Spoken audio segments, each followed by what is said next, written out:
listening to The Truth Tonight. I'm Roxy, and of course, my guest this evening, fabulous Mark McCandlish, and we're also going to be joined by documentary filmmaker James Allen as well.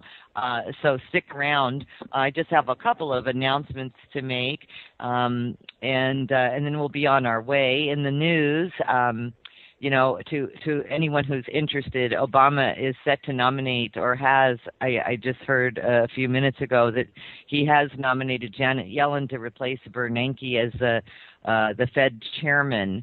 And I find that very interesting with all of the money being exchanged at this moment. And then, of course, the government shutdown. I find it interesting that they're going to move in.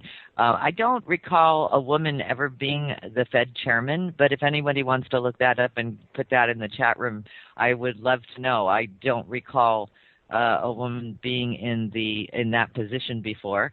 I don't know a whole lot about this Janet Yellen, so I will be covering that story. If you want to look at it at thetruththenight.com in the next week, I will take care of getting the information. But if any of you have it right now and you want to get it to me, that's great. And then as far as the debt limit goes, that we're approaching, and we've been staying on top of this as well. It is 8 days into the government shutdown, and President Obama and House Speaker John Boehner discussed today that they're holding on to their respective positions, insisting the other side has to budge first. Of course, it's quite the debacle. Mr. Obama said he's willing to negotiate with the Republicans over anything, right? But only after they allow Congress to reopen the government and raise the debt limit to end the threat of default.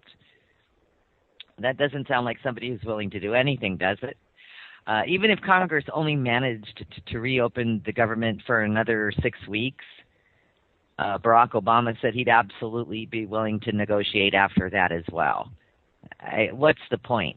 You know what I'm saying? What's the point?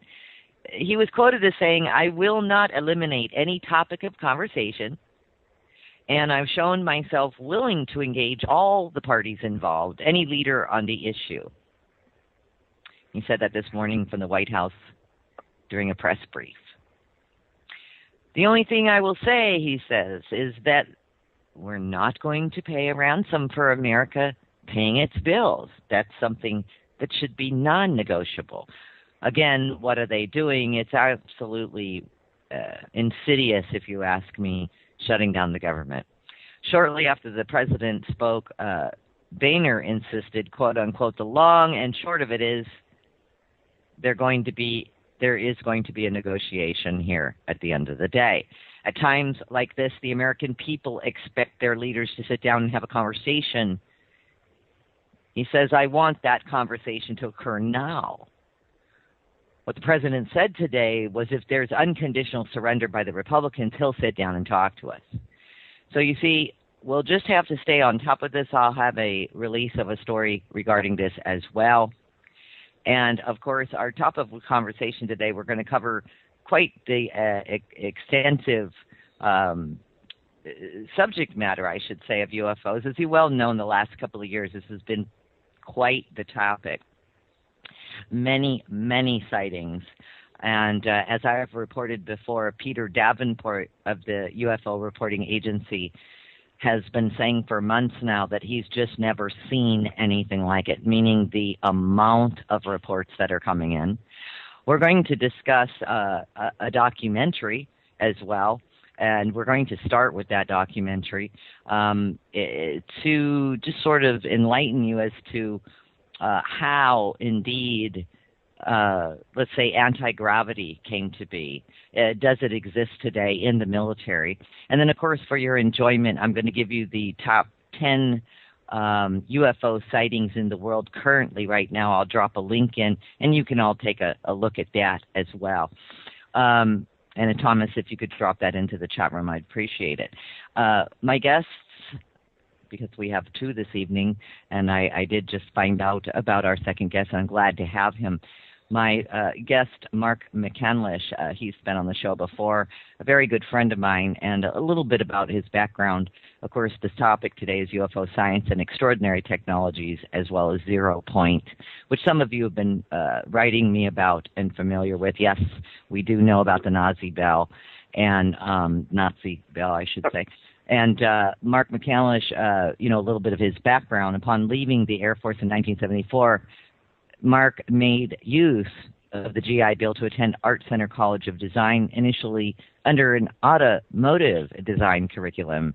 He later switched to an illustration major when it became clear that the influx of Japanese imports and its impact on our economy was going to reduce the possibility of being hired at GM. His work is on his website if you want to take a look at it. I have a lot of his work as well, his illustrations.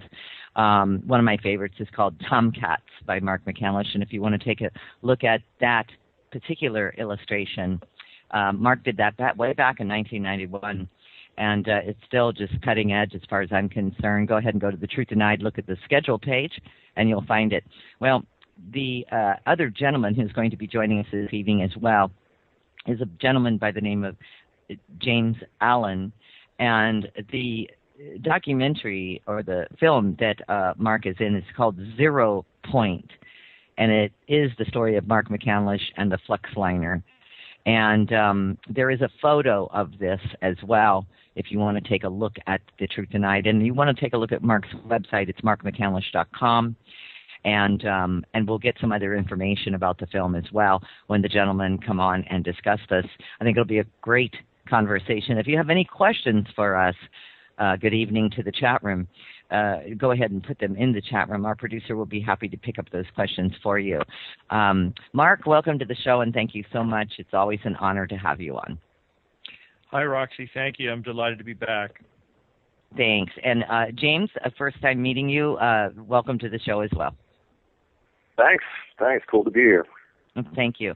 So why don't we just jump right into it while we do have James with us for the first hour, Mark, and then we'll use the second hour maybe to take some questions or continue the conversation.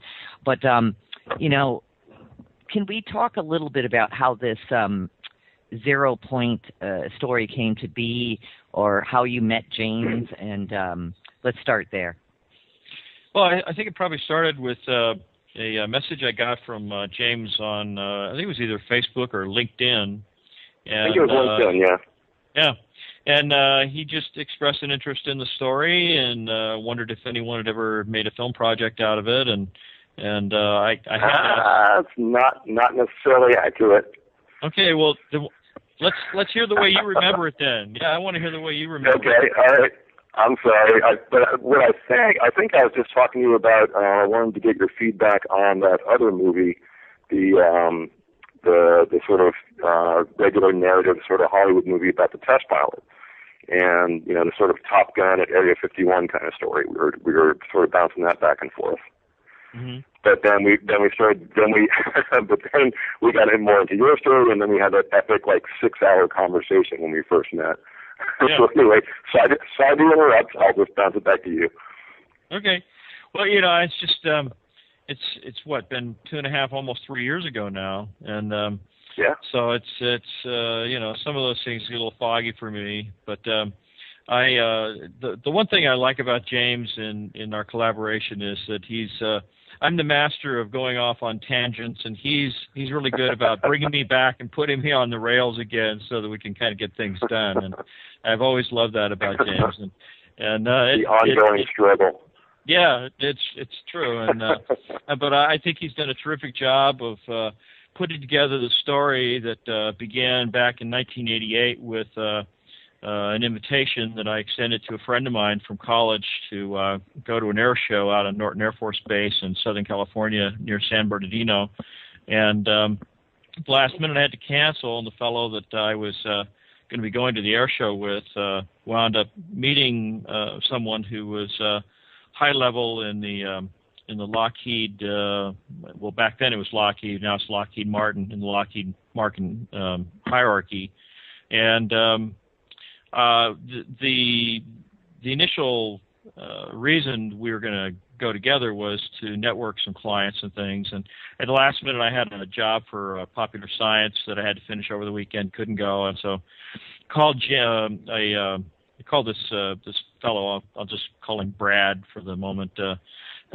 Called him the following week, and he just didn't sound the same. It was something different, and he indicated that he'd seen some things that he thought he probably wasn't supposed to, and when we got together later and discussed it a little bit more thoroughly, he indicated that he'd seen a number of classified aircraft in a kind of an exhibit at the show. He didn't specify up at Skunk Works at Air Force Plant 42 in Palmdale, but I found out later that that's actually where it had occurred. That he and a group of other people, including Alan Cranston and the late Congressman George E. Brown Jr., had all jumped onto a military transport, a passenger plane, and flown up to Air Force Plant 42 from Norton, and walked into the big hangar there at Skunk Works and saw these different aircraft, including what Brad described as 3 flying saucers at one end of the hangar that were sort of unveiled about halfway through the little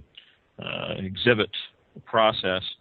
And so from that point on, I was so intrigued by the whole thing, and just had my doubts about whether there was, whether the whole thing was true or not. But as I began poking around within the aerospace and defense industry where I was working at the time, I began to pick up bits and pieces, clues that indicated that the story was on the level and that there were other people who knew about the program.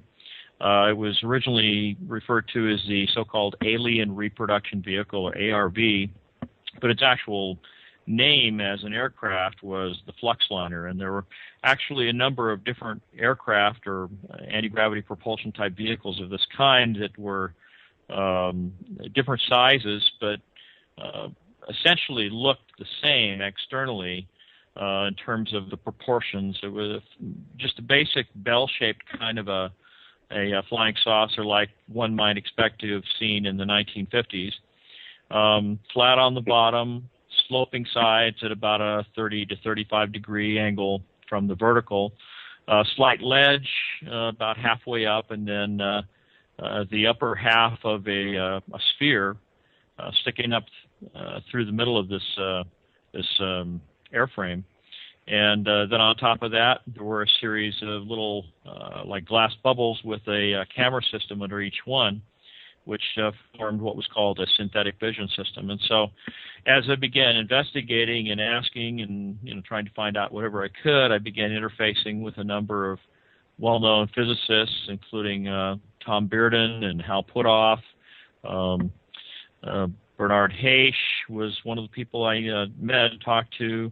Tom Vallone, Paul, Blabilet, and a number of other individuals, and little by little, I was able to put together what I believe was the method by which this aircraft is able to achieve the remarkable flight dynamics that it's capable of. So, anyway, tell them what the general said, like those flight capabilities. Well, the general that gave the presentation on the ARVs said that they were capable of light speed or better, which is an astounding statement when you look at everything that Einstein ever said about it simply being impossible to achieve any kind of a velocity that would even contemplate going anywhere near the speed of light. And part of the reason for that was his calculations in his mathematics said that as you accelerate through space-time, that the mass of your vehicle begins to increase. It increases exponentially to the point where you simply cannot have enough fuel on board to continue accelerating, going faster and faster, because you'd have a spaceship the size of a planet in order to carry enough fuel. And so the real trick to the whole process was finding out that there's an energy form in the fabric of space-time itself called the technical term is quantum zero-point fluctuations of the vacuum, but the shorthand term that is used in physics is zero-point energy. And it turns out that a number of physicists, including Hal Puthoff, have published a number of peer-reviewed papers in some of the physics journals that establish mathematically that zero-point energy is the energy form that's actually responsible for this increase in mass. That imagine that it's a kind of energy that's evenly distributed through the fabric of space-time, and then as you travel through space-time, your craft and the atomic structure of the craft is absorbing this energy, and as it does so, it increases the mass. And you get down to the atomic level, it really seems as though what's happening is that the subatomic particles that make up the atoms of the vehicle are absorbing the energy, and the electrons are spinning faster and faster, and they create this effect of mass. It's an effect that's variable and reversible. That is to say that when you slow down and come to a stop, that all that mass that you've accumulated by accelerating is dissipated back out into the universe. And so it became clear that if there's an energy in the environment that is responsible for this effect of increased mass, if you could find a way to tap that energy, literally using what's available in the environment, like solar power in a way, that you could use that energy to do work, and instead of increasing the mass of the vehicle, it would actually be used to propel it faster and faster without an increase in the mass. And so that's really the secret to what anti-gravity and superluminal travel is all about, is being able to tap the very energy that might otherwise be responsible for increasing the mass of the vehicle. Yeah, I wish I could understand half of what you just said, Mark. Well, I mean, I apologize, and this is really kind of the bread and butter of what the collaboration that I had with James was all about, is because he had a very steep learning curve when I began talking to him about this stuff, and when he expressed an interest in making some kind of a documentary about it, because I had to kind of boil it all down into a kind of a way of expressing it that the average individual would be able to understand in terms of their own personal experiences. And so even though it's not completely accurate in terms of what a physicist would say, imagine that the mass of the vehicle is like its weight increasing. As you go faster, the mass increases. It becomes heavier and more difficult to move. And it's really not an accurate. Well, can I jump in for a second? Yes, sure, please. Basically, what Mark's talking about, well, one aspect of it is the effect of mass canceling or inertial shielding, where you take a machine or a system, and through a certain kind of electromagnetic configuration, the vehicle in the film that Mark did the drawing of is basically, it's kind of, I call it a mutant Tesla coil. It's like a Tesla coil, only with some very beefed up configurations. And what that does is it creates a very dense, energetic kind of event, self-contained, that is sort of malleable and controllable by a pilot, with a throttle and sort of a navigation system and the synthetic vision system.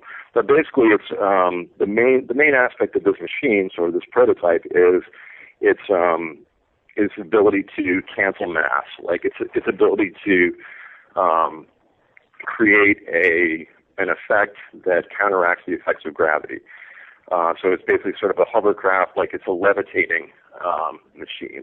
Mm-hmm. And when you combine that with inertial shielding, in other words, when you don't have, when you have the effect of not having mass, so there's no inertia, so there's no sense of acceleration or the usual effects of turning steep hard corners at high G-force, stuff like that.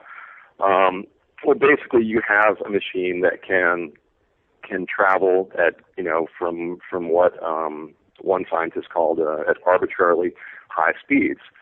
In other words, it's not constrained by the speed of light limitation, and basically creates a bubble of space-time that can move at whatever speed through space, because it's not a chunk of matter going through space. It's sort of a engineered chunk of space-time itself.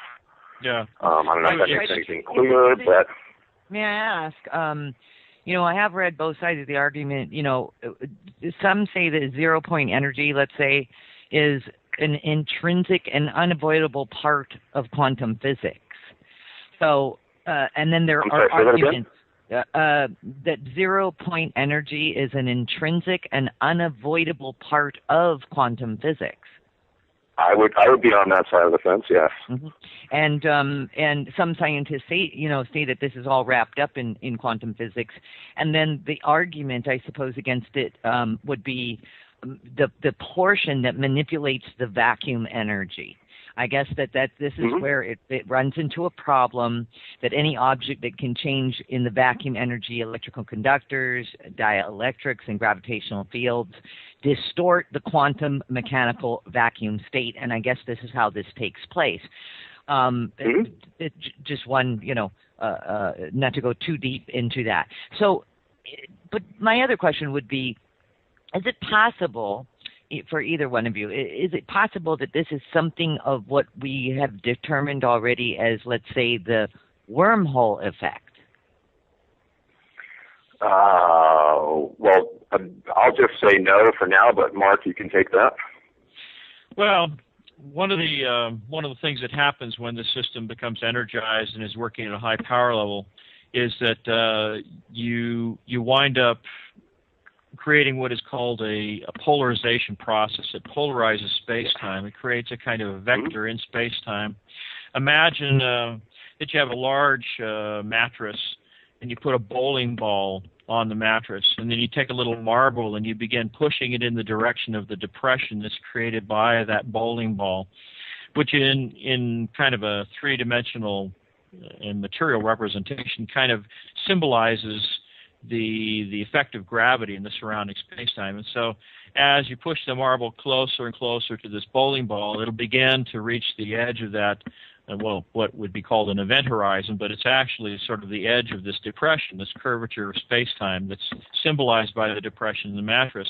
And once you get to that point, the marble would begin rolling downhill into the lowest part of the depression that it can go into before it makes contact with the bowling ball. So all the system is really doing is it's creating the effect of that bowling ball, that depression, that curvature in space-time out in front of the vehicle. And so the vehicle is sort of, in a way, it's kind of lifting itself up by its own bootstraps, and it's being drawn towards a kind of artificial singularity, or like a black hole that's sitting out in front of it, but moves along with it as it begins to accelerate through space-time. And the faster it goes, the more of this 0-point energy becomes available to it because of the distribution of this energy form in the space-time itself. And so, it like James was saying, it's a kind of how did he put it? It's an arbitrarily high speed that you can achieve, but part of the reason that you don't have all the G-forces and other kinds of problems that would ordinarily be expected to kill a pilot is because the polarization process of space-time is literally like, in fact, I think the term they used in the physics paper was uniform acceleration. Everything in this dynamically engineered local space-time, this space-time bubble that was described by Miguel Alcubierre in his 1994 paper, is accelerated as one unit. And so there's no sense of G-forces, there's no sense of acceleration. It's just you can look out the window and see that you're going places, but you don't feel anything because everything that's happening in that environment is pegged to the moment of departure. Mark, may I interrupt? Yeah, that's where the emotional feeling comes in. Hold on just a minute. And yes, and we can go into that. But, just as an example that I'm totally relating to at this moment is I remember the first time I ever got on an airplane with my parents, and I was very young, and I remember we took off, and you can feel when you're still on the ground, you can feel that acceleration of the plane. And I remember when we got up high enough, I kept telling my parents, how come we're not moving? So a very similar effect of what it would feel like it's very similar to an airplane, it sounds like, where you do not feel the movement, yet you're going at, I don't know, 400, 500, 600 miles an hour, but you don't feel it. Yeah. Well, and we're back. That was a nice short break, huh, guys? So, James, if you want to finish your thought, sure. you were going to throw into the conversation, go ahead. Well, one thing, I guess one way I could sort of frame this is, I mean, it definitely seems to me like I've met Mark and we've been working on this project and talking about these things for a few years now, but it seems like the physics involved and the science and, new disclosures in, related technology, they're definitely ongoing. And it's a story that, it's not by any means, finished, or, we don't know a great deal of the information of it. So we're still there's still, new things and new connections coming to light. And just as far as what we were just talking about, I spoke with Dr. Tom Malone, awesome guy. I guess him and Mark have known each other for a long time. And one of the things that we discussed, because he's an expert on zero-point energy and applied, applied systems, around these kind of physics. And are you familiar with Roxy? Are you familiar with the work of Thomas Townsend Brown? I don't believe so. No. Oh, you've never heard T.T. Brown? Okay. No, I don't think so. No. Well, I haven't. Well, he's amazing. He basically was a godfather or a grandfather of the study of anti-gravity, like basically electrokinetics and electrogravitics, which is basically he has a number of patents. He wrote an article in maybe in the 30s, saying how I control gravity, and basically he invented and worked, for a number of years within the military and, a bunch of different projects on electrically controlled, gravitation and propulsion, where he would take a disc or a device. There's a bunch of really famous pictures of him, these big sort of flying saucer-shaped things, and he basically proved, in the field, by a number of, concrete experiments, that if you apply a polarized charge to something like a disc with a certain kind of electromagnetic configuration, that you could move the disc in basically any direction you want, and that's called electrokinetics. That's basically, if you have, you can go forwards or backwards if it's pointed up, then you basically can negate the effects of gravity electromagnetically. It's called field propulsion. And so that's, it's a whole different paradigm in propulsion. And so basically T.T. Brown was, a very seminal figure in this, and did a lot of amazing work. And when you combine electrokinetics with inertial shielding, in other words, you have the ability to move a machine in a direction, in any direction you want, combined with the effects of negating mass and negating the effects of inertia. Basically, you have not only a hovercraft, but something that can, go, at any speed you want in any direction, as far as, maybe interstellar distances.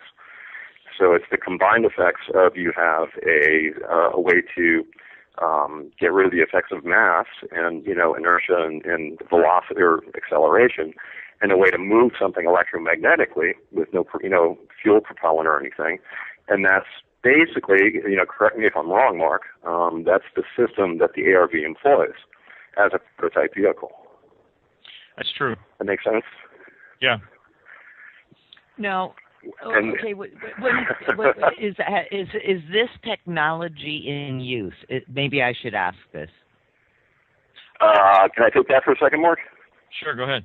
Okay, what I think is so amazing about Mark's story, it's so different than just about every other account out there, is basically what Mark is talking about, through his amazing network of, the scientists and the eyewitnesses and photography, Provo, Utah, and all that, is basically what was shown at that air show was a beat-up prototype model that's basically proof of concept for this technology, Well, basically they rolled out, a system, some sort of, banged up prototype vehicles that were probably a decade old or older, just to show the VIPs and, other, brass at the show, like, yeah, this is the basic system, totally stripped down, not pretty at all, but this is basically how it works, and this is basically what it can do.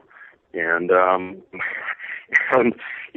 in my view, you can guarantee, it's a given that there were incredibly much more advanced systems that were not being shown, at that time in the late 80s.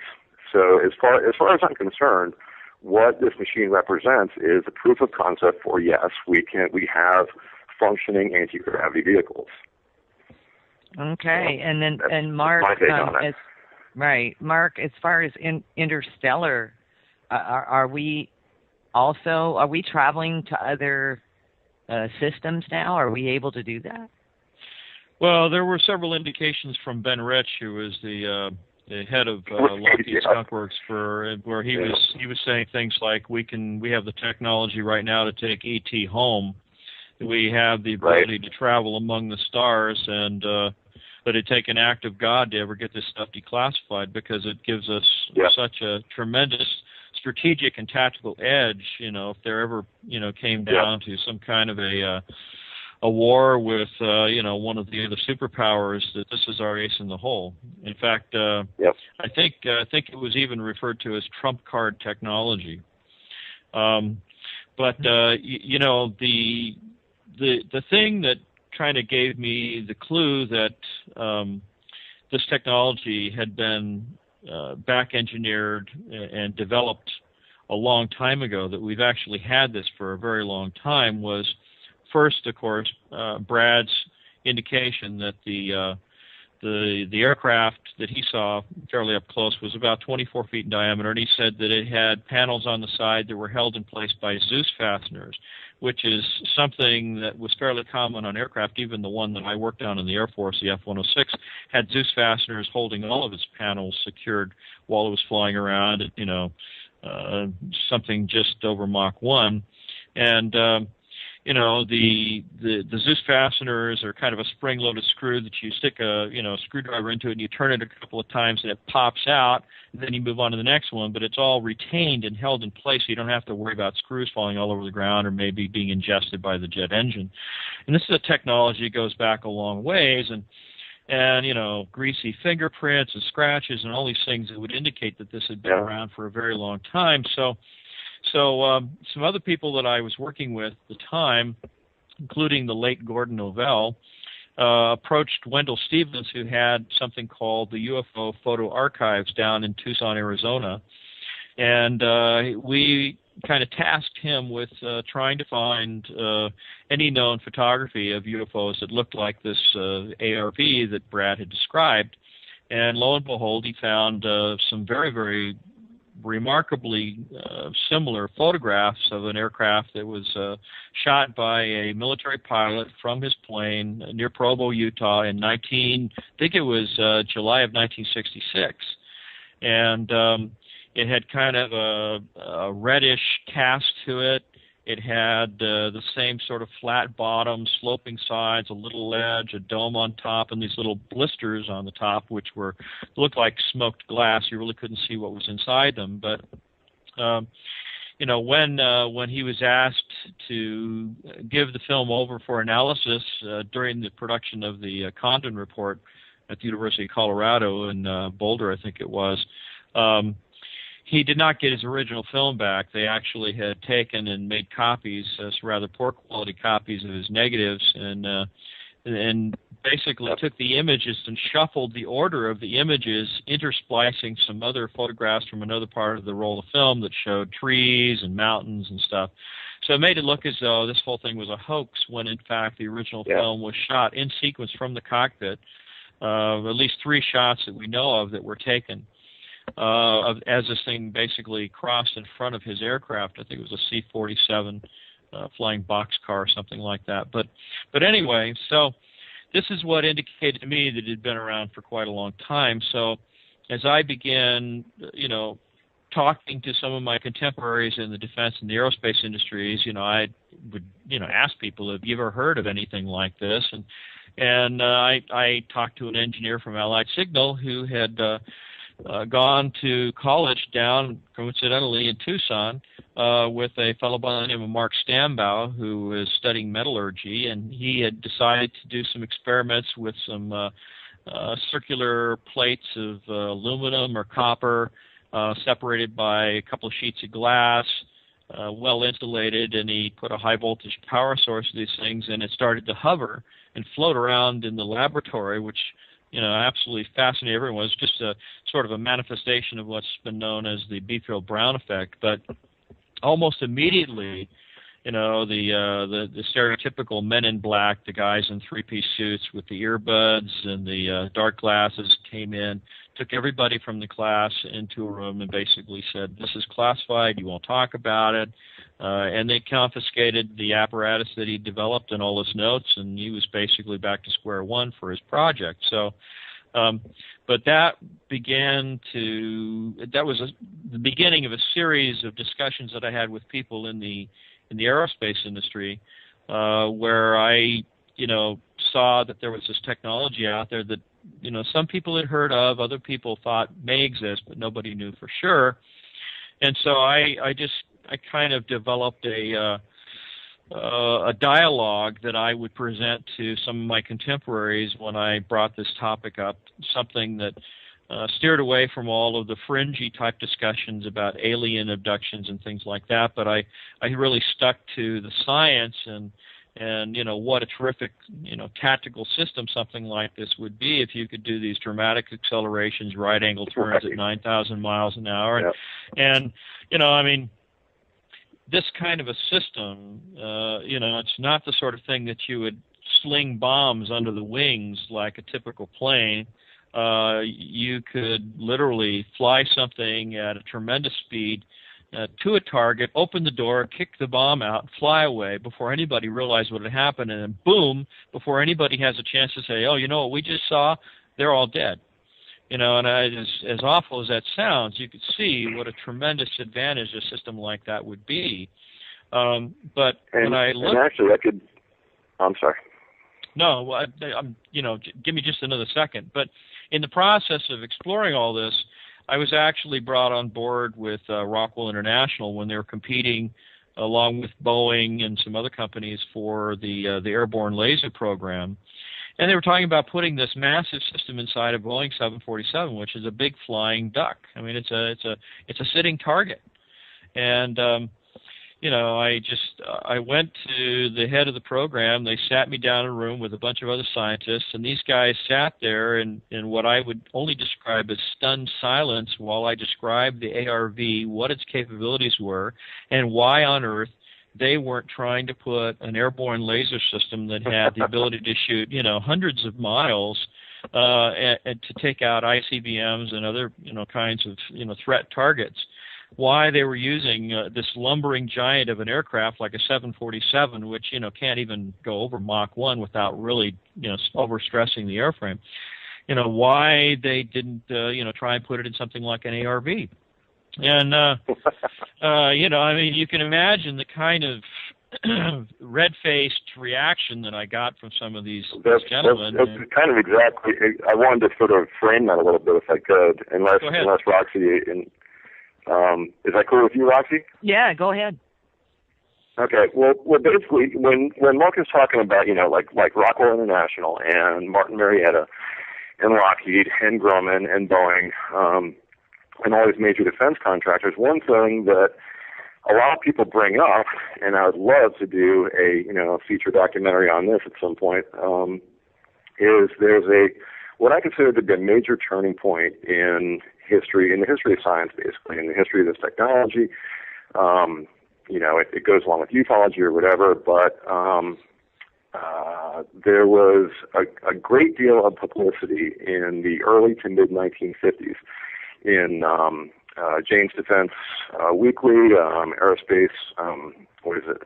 What's the name of the Aerospace Weekly? Aviation Week and Space Technology. Aviation Week and Space Technology. A bunch of industry trades, even the New York Herald Tribune. there was a lot of chatter, a lot of publicity, tons and tons of articles about, hey, anti-gravity is like it's the next big thing. Like all these companies, like Boeing's working on it and Lockheed's working on it. And there was just a whole bunch of talk about every major player in the aerospace industry, military, U.S. Air Force, Navy, and private contractors. Not that there's much of a distinction, but all these huge players throwing out a whole bunch of resources and hiring tons and tons of people, building facilities to work on gravity control, basically. The science of anti-gravity, because basically what downside would there be to having a field propulsion vehicle that doesn't use fuel, can have these amazing flight capabilities, performance capabilities? There's no downside to that. It's pure, it's gold. And so for a good, 4, 5, 6, whatever, from the, like I said, from like the early 50s through late 50s, there's a lot of articles, a lot of news about this, a lot of stories about these companies. And right around, after there was, some of the latest articles said, yep, they're just starting to get results or whatever. All that chatter, all that news, all those stories just evaporated. And there was nothing. By 1960, there was absolutely nothing about any of that. Gravity control just went completely off the radar. In basically every major, news outlet, in the mass media and the private, the industry publications, whatever, there was nothing about it. and so it leaves us with two choices. Yeah, well, all the news is vanished. So it leaves us with two choices. Either it's like, oh, well, darn it, yeah, there's really nothing to it, we just wasted a bunch of money and a bunch of time, okay, that's one thing, but, basically that's the common view, it's like, it doesn't work, so they didn't do it anymore. Or they got quantifiable results. But they never actually said that. That was the clue. That's true. Yeah, they didn't. But basically, the logical assumption is they started getting, concrete, quantifiable results of such an astonishing, degree. They started having, flying vehicles, flying discs under control that they could, just start doing amazing things with, an entirely new paradigm in propulsion. Basically, what I consider to be nothing less than another step on the evolutionary ladder, up there with the wheel. They started getting real results from this, and they were just like, well, let's keep this quiet. let's just kind of keep this for ourselves. So for me, that seems more logical. How long do you think how long do you think this type of technology's been around? Like how many years? Well, varying degrees. There's a few different views. Varying degrees, I'd say they started probably making, I don't know. I mean, I don't really know, but I'd say probably around 1960, early 1960s, they started making working prototypes, which the 1966 or 67 Harvey Williams pictures showed. That was one of the early, Model A's. And what's called the ARV, from 15, 20 years later, that's a Model T, or, maybe a Studebaker or something. That's another primitive model. But I figure, they've had working technology since around, early 60s, maybe late 50s. And if you consider Townsend Brown's work, the more you dig into that, he basically had working electrokinetic devices back in the 40s and 50s, or, around 1940s. Some of the early experiments with Albert Beefield and Thomas Townsend Brown dated all the way back to the mid-1930s. Yep. That's when they first discovered that effect. Yeah, and they talk about him doing a demonstration for the Air Force, Pearl Harbor demonstration, where he flew these things like big discs charged by a lot of electricity, very high voltages, doing this high-speed obstacle course at hundreds of miles an hour. It just freaked out the military brass. They're like, okay, let's just let's compartmentalize this real quick. So, yeah. Exactly. Now, when you guys mentioned as well, Mark, that, in the beginning of the show, you mentioned that the ARVs, the Alien Reproduction Vehicles, were reverse engineered, all right? Right. When you say reverse engineered, are you talking about reverse engineered ET craft? Is that what you're saying? Yeah, I think that's where the name of the vehicle came from, Alien Reproduction Vehicle. That's an option, isn't it, Mark? Yeah, well, it was certainly the implication. I mean, they said it with a straight face. It wasn't something that they snickered about when they said it. But getting back to that little meeting Right. where I suggested, putting the strategic type of a laser defense system in an ARV, the thing that I found so amazing about this was what the head of the program said to me. And he said, well, because of the compartmentalization that occurs in the defense industry, he says, we may have a great system over here in the way of a laser, and somebody over there might have a great system in terms of a propulsion system. He says, but you can't go and invite yourself into someone else's program. It's up to the Department of Defense and, the Joint Chiefs of Staff and that sort of group to put these groups together to say, okay, let's combine and start a collaboration between these two different contractors. But he said that had never happened. And so, but there are also documents like going back to the ET thing. There's if you go on majesticdocuments.com, there's a crash retrieval document. Purportedly might be it's been verified as pretty good chance that it's real, and it talks about a crash in 1947. Might have been Roswell, might have been another related crash. But with the same kind of configuration. Maybe you could talk about that as far as, the actual crash retrievals that show very similar configurations as the ARV, going all the way back to the Vimanas and, those systems.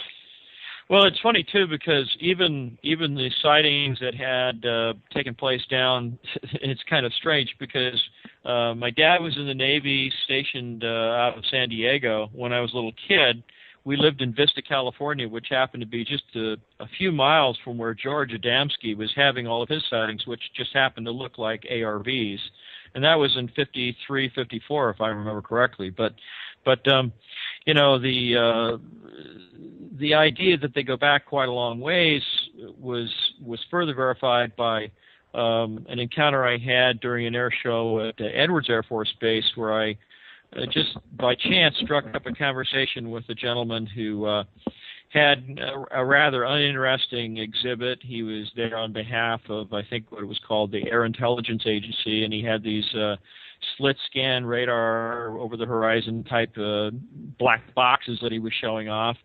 And so I struck up a conversation with him, and I remember describing some eyewitness accounts of UFOs that had been seen in and around the Persian Gulf War, which had occurred just a year or so before this air show was going on. And to my great surprise, this guy kind of nodded and smiled and said, yeah, that's right. And so as we began to talk, I told him about the ARV story, and I drew a picture of what one looked like. In fact, this little drawing that I did in about 15 seconds is featured in James' film. It was drawn on a package of lens cleaning tissues, and I showed it to this guy, and he says, "Oh, you've seen one." And I said, "No." I said, someone else told me about this thing. And I said, "But when did you see it?" And he described how he had worked with another friend of mine, an editor from Aviation Week by the name of Bill Scott, who was one of the technical advisors on UFO Hunters with Bill Burns. And he was a test pilot at Edwards Air Force Base in the early 1970s, about the same time that I was in the Air Force, 73, 74.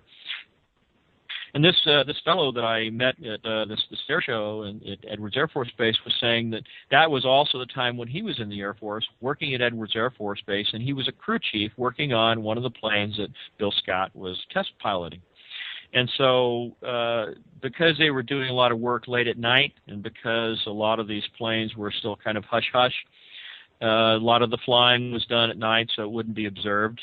And they had finished all the work for the evening and basically had nothing to do but play cards. And the shift leader said, look, we've got a ground power unit over at North Base, which is where they keep a lot of really classified stuff. And he says, you need to go over, pick it up, and bring it back to the maintenance depot, and then you can go home for the evening. And it was about 1 or 2 o'clock in the morning. And so rather than taking the big, long perimeter drive around the dry lake bed where the shuttle was landing and other things like that in more recent times, he decided that he was just going to take this tow vehicle, which was geared very low and was very slow moving. He decided to just go straight across the dry lake bed to North Base, figuring that the security was so tight over there, they'd pick him up on their cameras or something long before he got there. The fact was they were all expecting him to show up at the gate, and so when he didn't, it kind of threw everything out of kilter. And so he drove up onto the tarmac at North Base and was trundling along, looking for somebody to make contact with about this ground power unit. And he saw a Quonset-style hangar a little ways down the tarmac there with the doors slightly open and light coming out. He figured, oh, well, that's probably where it's at. And he rolls to a stop in front of this opening, looks in the hangar, and here's an ARV hovering off the floor, nobody around.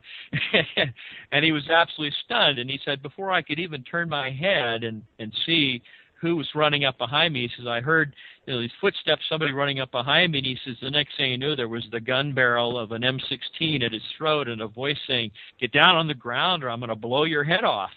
And so they put a bag over his head, and they spent the next 15 hours or so debriefing this guy. And that was when they actually told him more about the system than he could actually physically see from where he sat on this tow vehicle. And so he actually added some additional details to what was going on within the internal structure of the vehicle, including how the ejection seat system worked on the aircraft.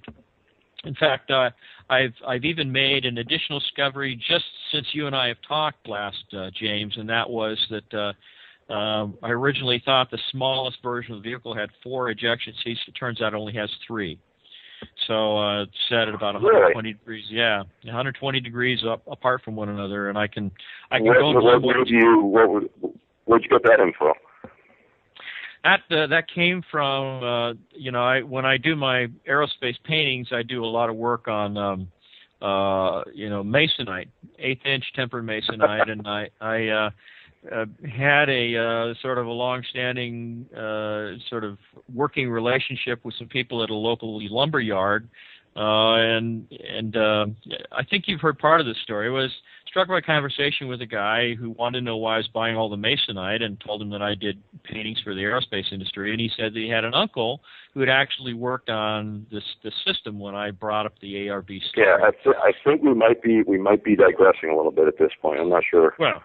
Well, but it's just it was going back to that conversation again and again to some of the things that this uncle supposedly said after he saw a copy of the blueprint, which finally clarified. So instead of 4, there's 3.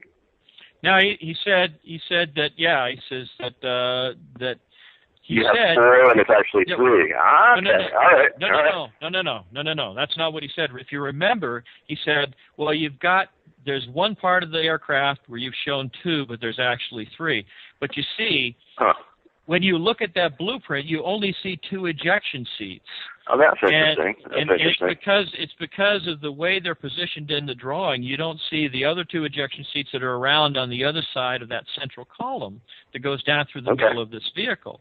And so when I started thinking about all the different things in the system that were absolutely essential and couldn't be changed, and I thought about what was visible to him as an observer, I realized that one of the problems that I had pretty much been sort of dwelling on over the... Hey there, welcome back, and we're on the top of the second hour now. I know a lot of you join in during the second hour of my show.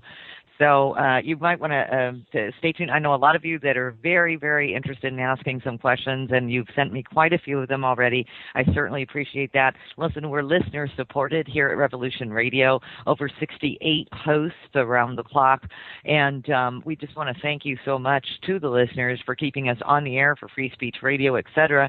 There is no other place, really, that you can have these types of conversations without heavy corporate advertising and such, and then with the advertising, there's a little bit of ownership, and with ownership over the host, you can't really have the discussions that you want to have. So I want to thank you all, and it's great to have you as part of the family.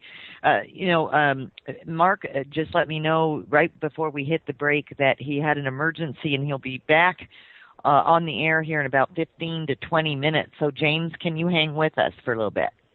Sure can. Love to. Oh, great. I love it. So, what I want to go back to, you're kind of fun. You're absolutely fun. So it's pretty cool. This stuff is so fascinating to me, Rex. You have no idea. Have you always been interested in this like all your life since you were a little kid? Nope. No. Not at all. What made you become interested in UFOs? I mean, did you see something Well, happen basically, to you? well, there was a very I've always been interested in, like a little bit in physics, but in astronomy and the science and exploring space. I actually have a history in game design, and one of the games that I've sort of worked up the concept is sort of exploring a solar system with a super accurate model in a very, very advanced, sophisticated game engine of our solar system, with all the planets and all the moons and their gravity and their atmospheres and their relative orbits and all that. Where basically it's sort of a treasure hunt kind of adventure game, but you also have a super accurate physical model or super accurate model of our solar system, where you explore, and basically the better you do in the game, or the more information that you learn about the real science of our solar system, the better you do in the game. And so I've had that kind of thing percolating around for a while, just in terms of, I'm kind of a geek. But in terms of this stuff, UFOs, they always seem kind of fun.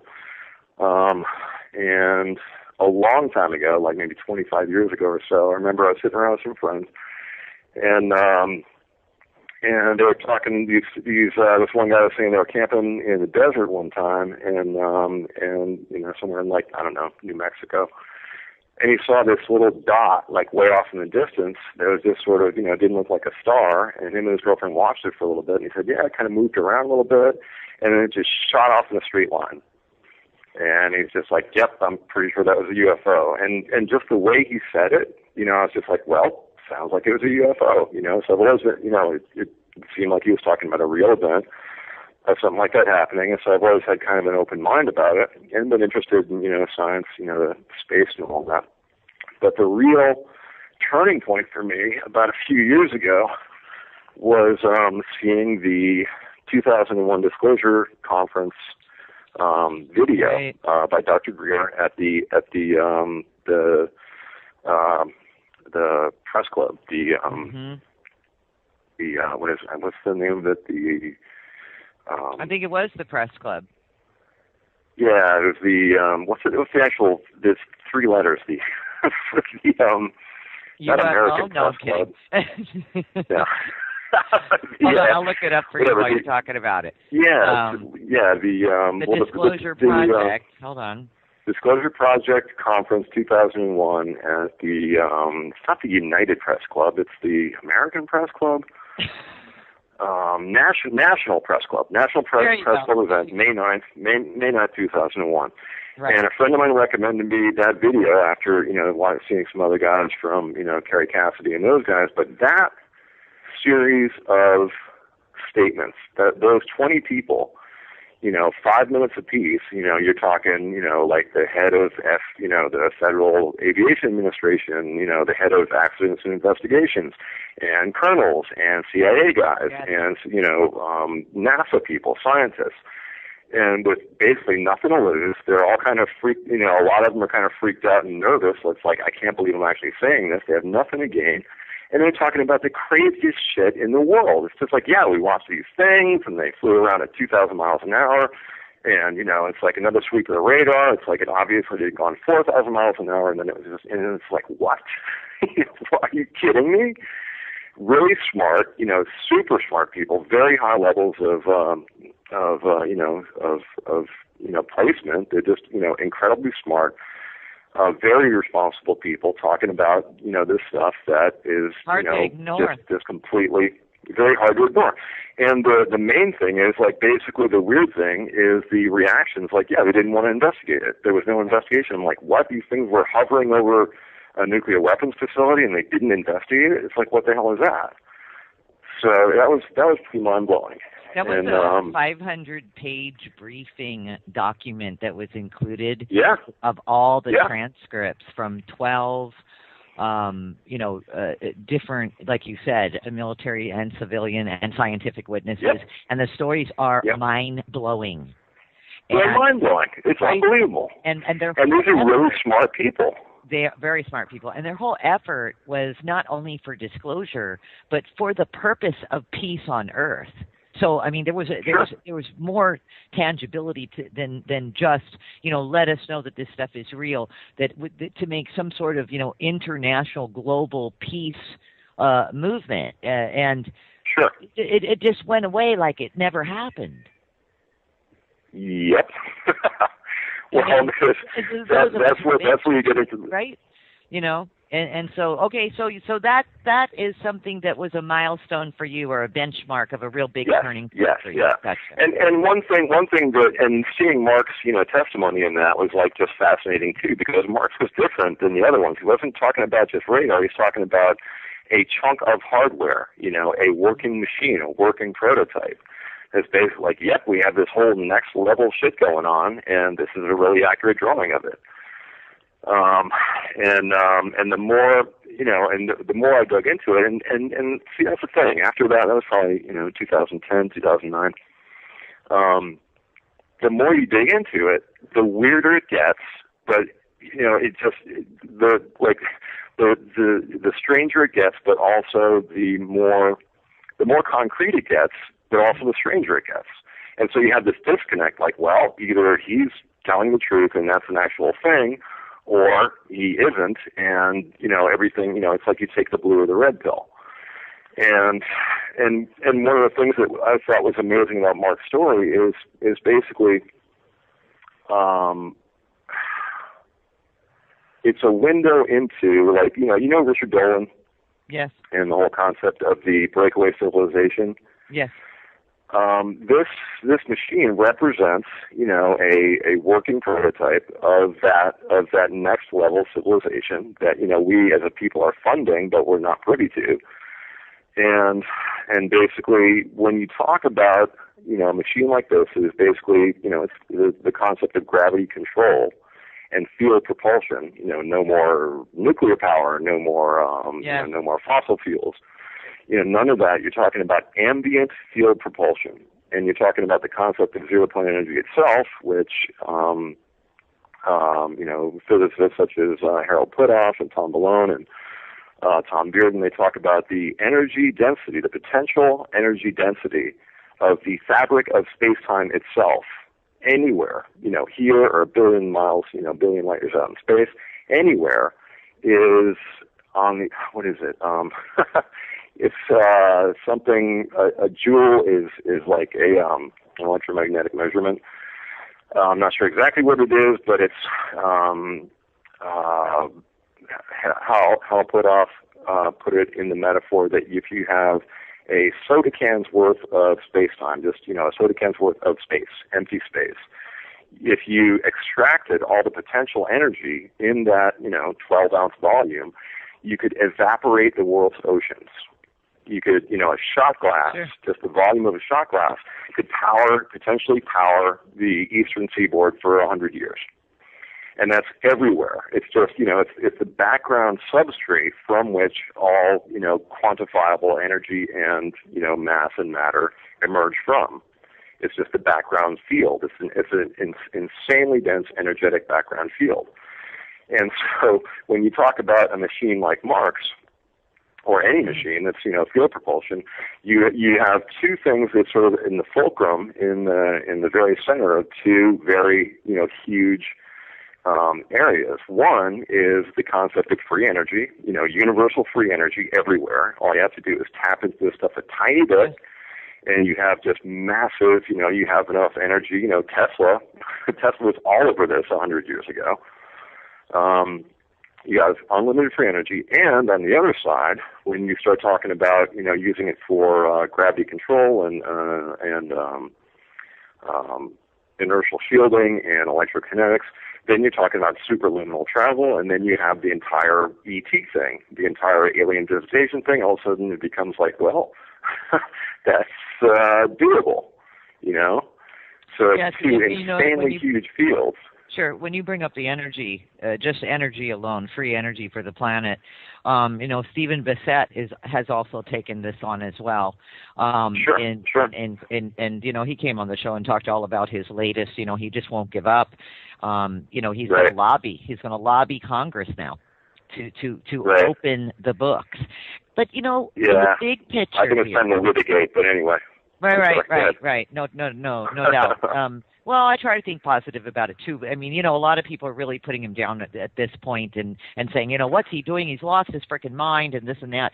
But at the end of the spectrum, he's never given up, and he doesn't want to give up on this. Oh, sure. And we can't give up on this. But here's the thing. In the big picture, like what you just took us through, the whole idea of ET and free energy and interstellar travel and all the rest of it. And you said something very important. You said we, the people, are funding but not privy to the information. We're funding it, but we're not privy to it. And you make a good point, because what this has been doing is holding us all back as a planet. Of course. We cannot move forward. The way I look at it, and that's what I think there's a certain myopia and maybe sort of idealism that people, I'm not sure why, maybe I'm just more cynical than most people or whatever, but basically, oil is insanely profitable, as is warfare, as is waste, and, just Correct. Global environmental destruction, all that is insanely profitable. Keeping so everyone in control. Yeah, of course. And so when you have a power structure that has that as its main source of power and control, then it's when I hear people say, we have to come together as a species and sort of evolve and open our minds to these things. It's like, no, we have to actually fight the motherfuckers that are keeping this from us. It's like, I'm sorry, by whatever means necessary. It's like, no, you have to, there are people that are, doing this, their whole job is to keep the status quo maintained at whatever, by whatever means necessary. It's not like, us changing our minds is going to do anything unless we actually start, somehow, whether it's through a leak or whatever, somehow begin forcing the issue like, look, this stuff exists. We're tired of, giving the military and industrial complex, $100 billion a year and not seeing any results. It's about time you started, letting this stuff out. Well, yeah, and there's a number of ways that it can be done. Hold the checks back for one. Don't pay your taxes. Don't pay. If they don't have the money. If they don't have the money, I mean, there's a lot going on in the world right now. But you said something interesting as well, as far as the paradigm shift of consciousness, the paradigm shift in which the way people look at things on this planet.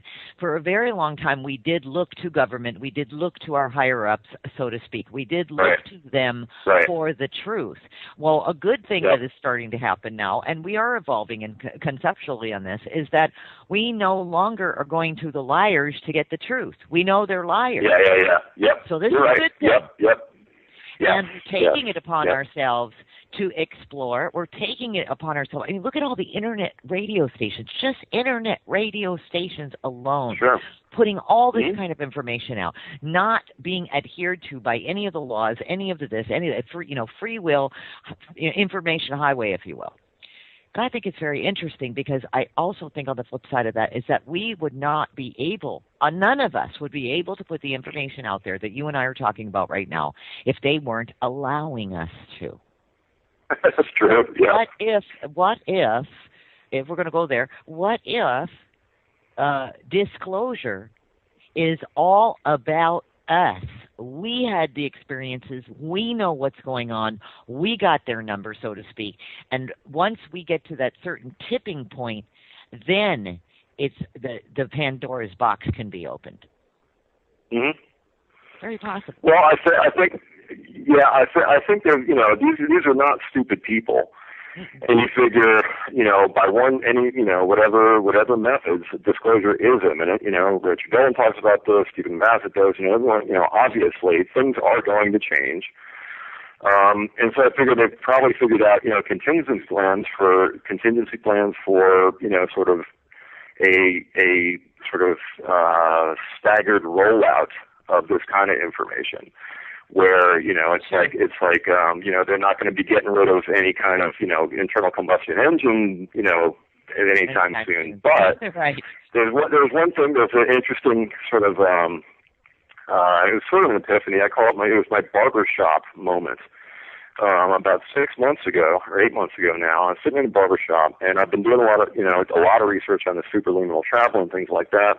And have you ever heard of the Alcubierre warp drive? No. Okay. You might just jot it down, check it out. Alcubierre warp drive is basically what I talk about in the film. It's a method for, not violating Einstein's theory of general relativity. Right. It's a method for superluminal travel at, interstellar distances at faster than light speeds by Miguel Alcubierre. And that's been, basically it's a brilliant theory. It has, some flaws in it, but it's been bounced around ever since. I think he wrote it in 1997. And it's been held up by, tons and tons of physicists about being a possible way for, to get around this, this is a way mankind could possibly go faster than light and visit other galaxies and stuff like that.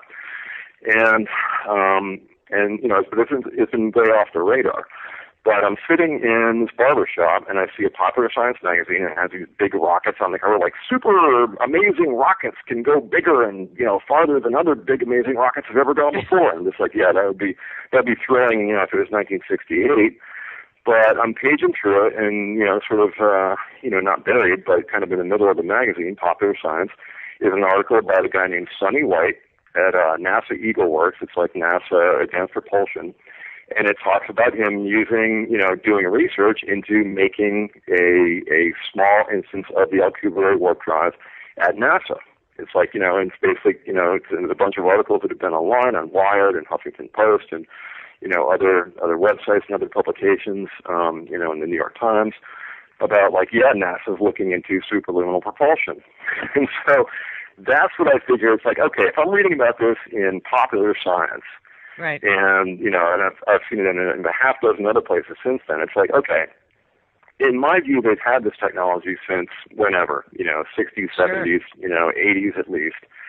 So they're starting to sort of just talk about it now and just sort of break the ground, maybe to, see what kind of reaction there is or whatever. But they're basically, just sort of, this is a part of a very controlled rollout of this, disclosure to the public. Yeah, and that's no doubt. I mean, if you've been lied to for so long about so many different things as a, humanity, right, let's say, right? You can't just turn around one day and that's all in one day, from the White House steps, let's say, in the United States, and say, right, hey, check it out. I want you to meet my friend who I've known for years. He's from another galaxy, Mr. Alien Being. Right. It ain't going to happen because you're just going to, because there are so many people who are in the mindset that it doesn't exist. And even if it does exist, maybe it's only in the movies and right, maybe it's only right, up there, right? You know what I mean? So you right, can't sure, bring that home yeah, right now. Right. So, yeah. I mean, but it's a balance. It's a balance. Did you see the movie Captain America?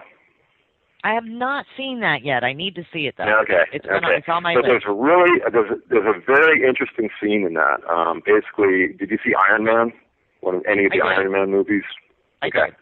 Well, this is a scene set in the 1940s, and it has Tony Stark's father, who's like this sort of a Howard Hughes character, and it has him at a World's Fair kind of thing, like a big sort of science and whatever, like entertainment fair thing. And it shows him on stage with a bunch of sort of showgirls and this sort of big old Hudson Studebaker kind of car with these weird things in the wheel wells.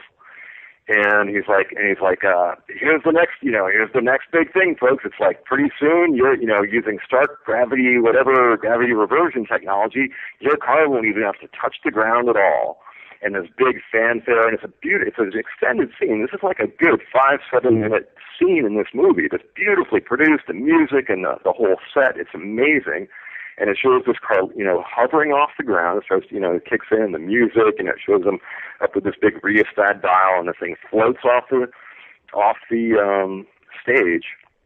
And the camera pans around, all this look of wonder in the eyes, like, whoa, and, sort of a fanfare.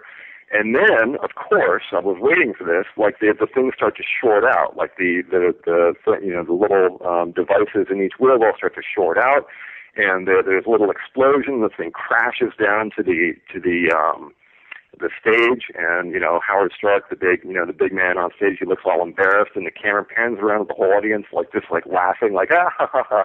And he's like, yeah, I told you it'd be a few more years, wouldn't it? But for me, after researching this technology, I'm just like, it's a beautiful sort of disinformation, sort of embedding this thing as anti-gravity is science fiction. It's silly. It's not practical. Well, popular I think it was Popular Science. And NASA, there was an article about NASA saying that warp drive is this year in June.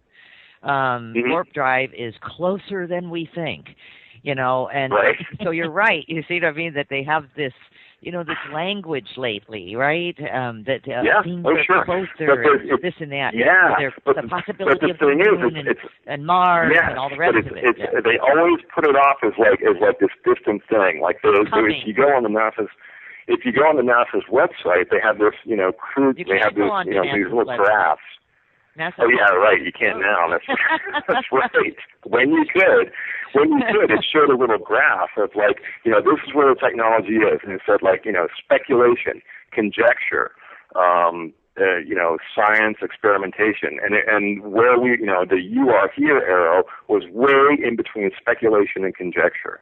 They're just reinforcing, yep, we're talking about it. We might do it on a microscopic scale, but don't quit your day jobs. We might be seeing quantifiable results in 2085. Right. And how confusing is that when as I open the show this evening with the reports that are coming in these days, of all of these craft, light speed flashing across the sky. You've got people all over the world seeing them, and how confusing is that if the majority of it is ours? Mm-hmm. Right. Exactly. Sure. Hey, Mark. Hey, Mark. Welcome back. Yes. Well, I'm happy to be back, and I apologize to you and the audience for. Is everything okay, Mark? Yeah, it is. It was one of those things that was unavoidable. I can go into it with you after later. We're off the air. All right. Yeah. Just want to make sure everything's okay. So I'm here. We're having a good time. So I can okay. tell. Yeah. Yeah. We're just going down the rabbit hole with all the technology that's available, and where we really are as a society, and how we even talked about that even citizens are evolving to the point where they're starting to understand that maybe what if the government never discloses the technology? What if they never disclose that it's wrong? I mean, they've been covering up the idea that we have visitors, for how long? Right. So, but we also talked about, the idea that maybe a rollout of the information, slowly rolling it out into the public and letting them know, so forth. And we're going to have a break here in about a minute. When we come back from the break, what I would like to talk about is, if James might as well just hang on to hang out with us, James, who is the point of discussion this evening, the movie being 0 Point, or the film, I should say, the documentary film, 0 Point, the story of Mark McCandlish and the Flux Liner. We've been discussing that with the filmmaker himself as well, James Allen. So let's talk about the film. Is the film out, guys? No, it hasn't been released yet. Okay. We're actually in the last stages of post-production. Actually had an unsuccessful Kickstarter campaign. But basically going to be using whatever resource we have over the next few months. There's going to be sort of a soft release on the 25th anniversary of the air show where it was first seen. That was November 12th, 1988, and this is going to be November 12th, 2013. So it's the 25th anniversary. There's going to be an online release of that. Still trying to figure out sort of the mechanics of that.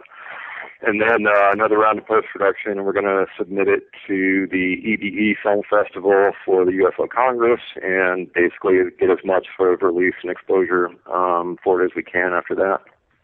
Excellent. And I will say this, if you have any advertisement for the film when you do launch it, or you go into another campaign, let's say both of you, I'm more than happy for free to advertise any of that information on the front of our website. We do help people out occasionally, so we're happy to do that, and I'd love to get the word out, whatever you guys need. And and that sounds great. Absolutely, no problem. Always my pleasure, Mark. Anything for you. So, what was your favorite part, Mark? Do you think of 0 Point for yourself? What was what part of it makes you feel the most passionate? That's a great question. Yeah, I'm actually kind of stumped because I kept thinking every time I watched it how goofy and I looked like some kind of nutty professor talking about all these, strange topics. But it's just we put the film together in terms of I think we had 2 days of interviews in a hotel room and in a little sort of conference room we rented from what was the Rack Shack or the Yak Shack or whatever it was called here in Reading. Coffee shop, yeah. Yeah, it was like kind of like people are sitting around talking about marijuana laws or something around the corner, and we're talking about UFOs in this little conference room. But I think the thing that was most enjoyable and satisfying about the project for me was being able to kind of lay the whole story out, and not only the chronology but the technology, and be able to try and describe it in a way that people will maybe understand and try to appreciate the fact that this is something that exists. It is out there. I mean, even Peter Davenport has expressed a high level of skepticism when I've talked to him about this on the air and in other programs I did quite a long time ago. But I think as time goes on and more of these sightings occur, people are going to begin to realize that there's either somebody on this planet that has some really extraordinary technology, or we really are being visited by extraterrestrials. And I think it's going to come down to the governments of the world having to choose between admitting the ET presence or just saying, well, yeah, we do have it, but we just didn't want to tell you because it's so secret. So sooner or later, I think they're going to have to crack the egg and they're going to have to let the chicken out, and this will be it.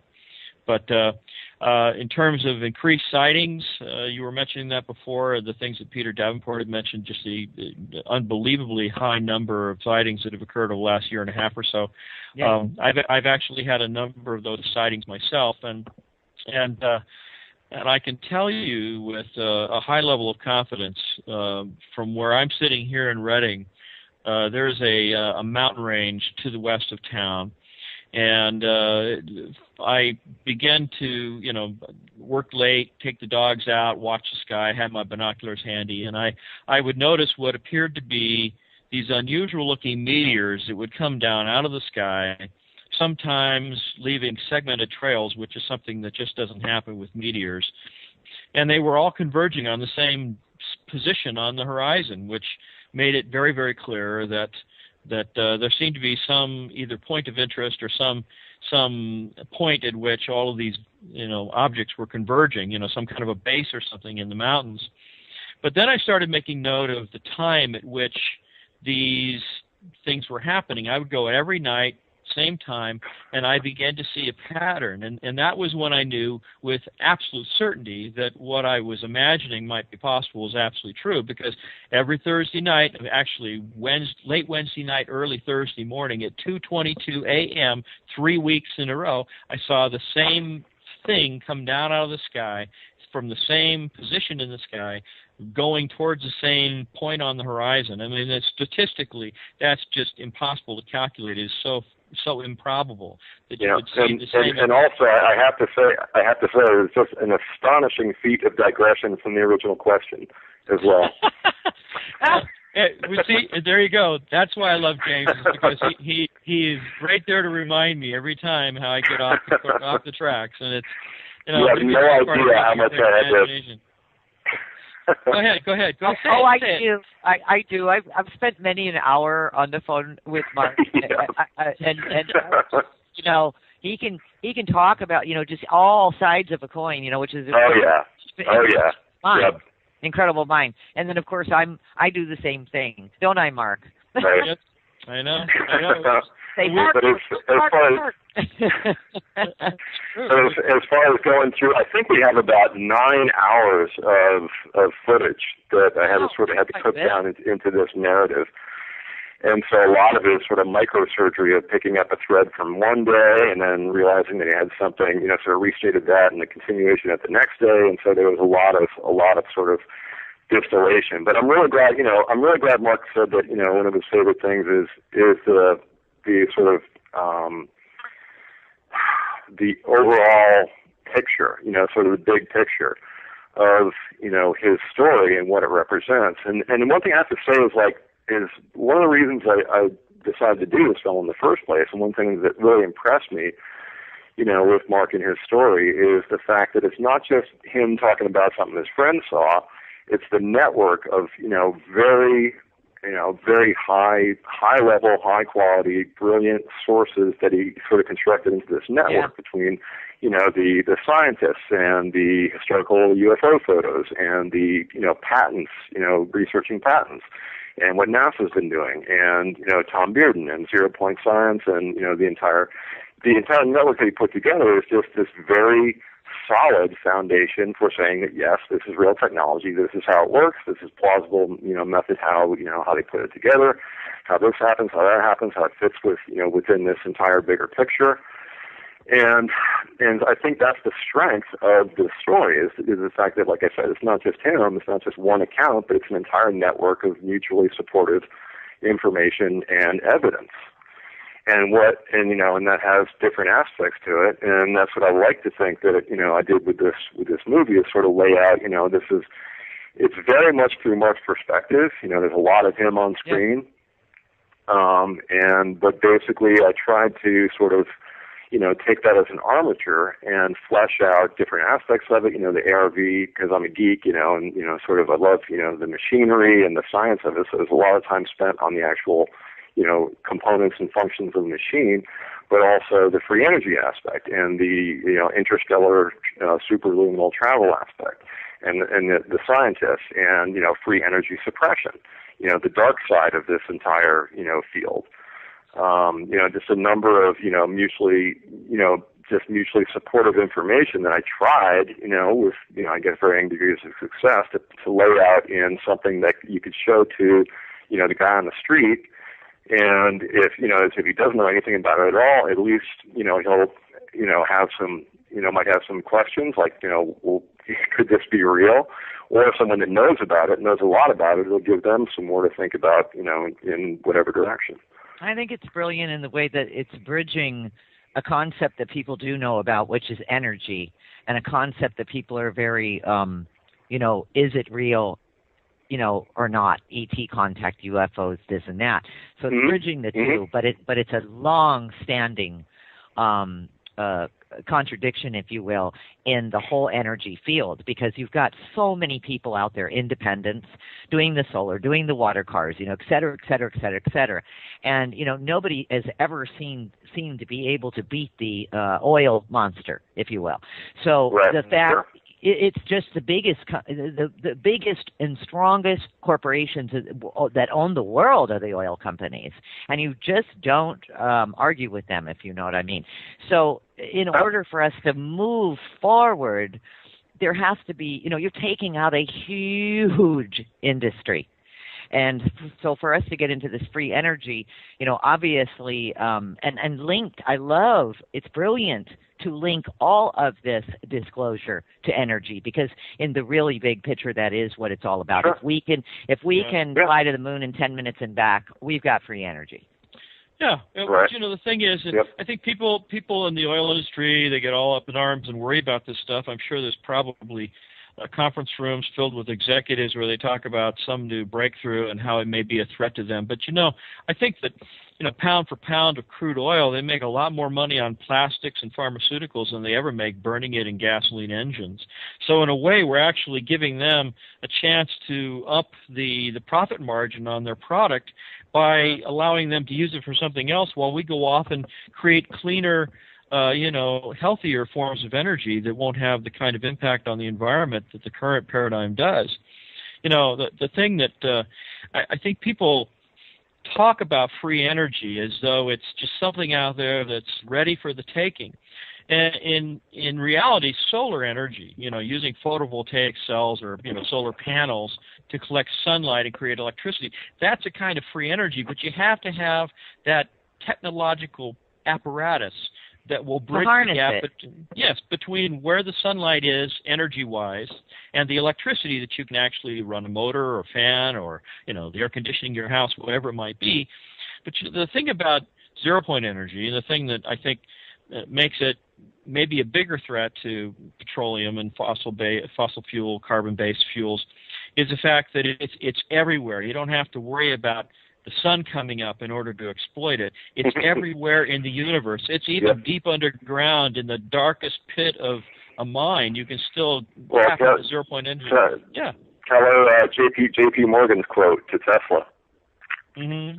And if we can't charge somebody for it, then it's a threat. Yeah. If everyone, that was the thing before he pulled funding on the Wardenclyffe Tower. It's like if anyone can just tap into this anywhere, where do we put the meter?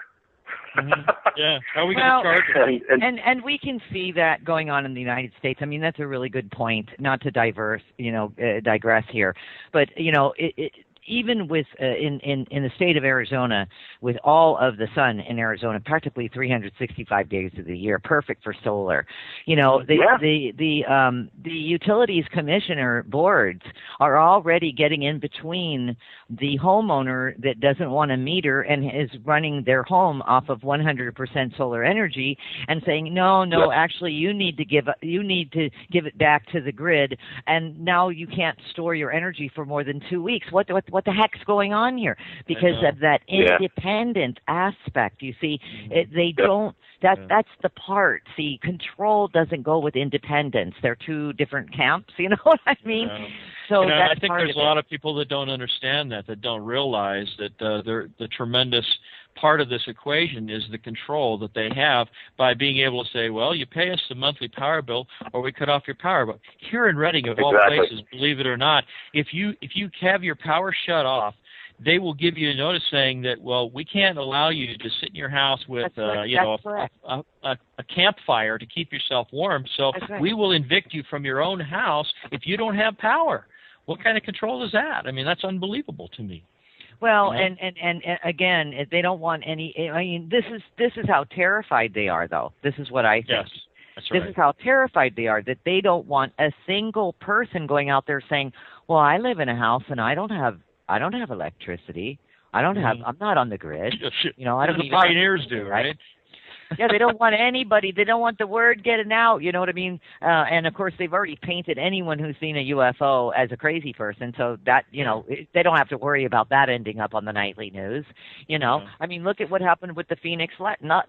I mean, right? I mean, remember that wasn't senator? Wasn't it Governor Simon got up on a somebody? stage. Yeah, made fun with an alien being dressed up in a costume. Yes, it was ridiculous. And 2 years later, he actually comes forward and says, well, yes, I did see something myself, but I was sort of obligated to make fun of it at the time. And I mean, that was quite a revelation, I thought. It's a bit sleazy, if you ask me. Yeah. Well, now, I want to know about the 0 Point film. It's where the story, Mark, I'm very excited about this film, and I can't wait till it does come out, both of you. And I'm going to host it on my website as well when it comes out. But I want to know, we have, I really do. Do we have any trailers available to the public? Anything for the public? Yeah. I could email you tomorrow. I could email you a couple links to a trailer and an excerpt or two. There's a couple up on YouTube. I don't have them right in front of me, but I can email them to you. Maybe Mark could get them and you can get them to me, because I'm going to do an article about this show. This is what I do. Okay. So I'll put all the information in there so everybody can get to it. And believe me, they just let us know that right now this show tonight was number 10 on a live stream, and that's huge because we're competing with 1,100 other channels. So my gosh, that's cool. Yeah, you guys just made history right now. Now we're 9. We're number 9 now. Yeah, it's amazing.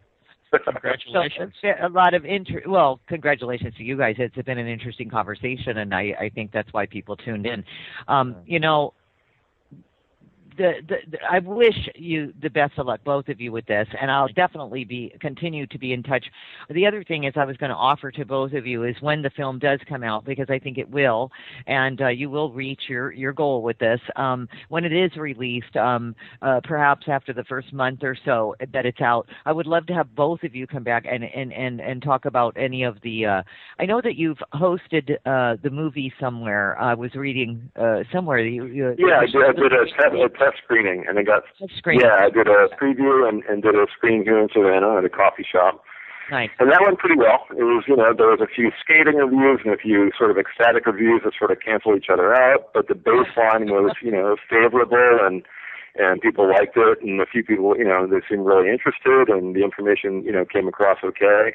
And so it was pretty encouraging as far as, it tells the story pretty well. And but basically it's just taking Mark's, unbelievable, whatever journey for, between like the mid 80s and, present day basically. And just sort of supporting that with a lot of other material that, it goes along with it. The science and the evidence and for me, like I said, it's just incredibly fascinating. I mean, what's cooler than a machine that can go faster than light, or just like anti-gravity itself, superluminal travel, that we actually have. Stuff to go to the moon right now. Oh, I don't think there's. Well, I do believe that there's, and I talked to another friend of mine. He's actually a scientist, and he's, there's talk about, deep space programs and things like that. And yeah, I'm sure they are. I'm sure they are. Never went to the moon again. It is kind of weird. Yeah, the way I figure is the NASA space program is just a smoke screen. It's just a public relations smokescreen to keep people in the dark about, what we're really doing in space. Well, it's a gatekeeper of sorts. At the same time, it's a data collection as well. It has a couple of different functions, and it's very unfortunate that I don't know about when you guys were kids, but when I was a kid, I mean, NASA and the Apollo space program. I mean, it was just like the bomb. It was like wow. Oh, of course. Yeah. Ever. You know what I mean? Like watching the landing of the moon, all that. It's like, oh my God! It's like you couldn't even. I remember as a kid, I couldn't even wrap my mind around what was happening. Seriously. Yeah. And then we look at it now and we go, oh my God! It's like it's heartbreaking. It's heartbreaking.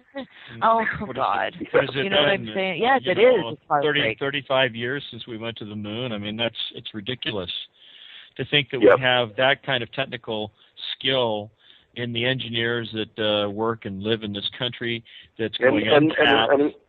The brilliant mind. Yeah, exactly. Completely hidden in a room.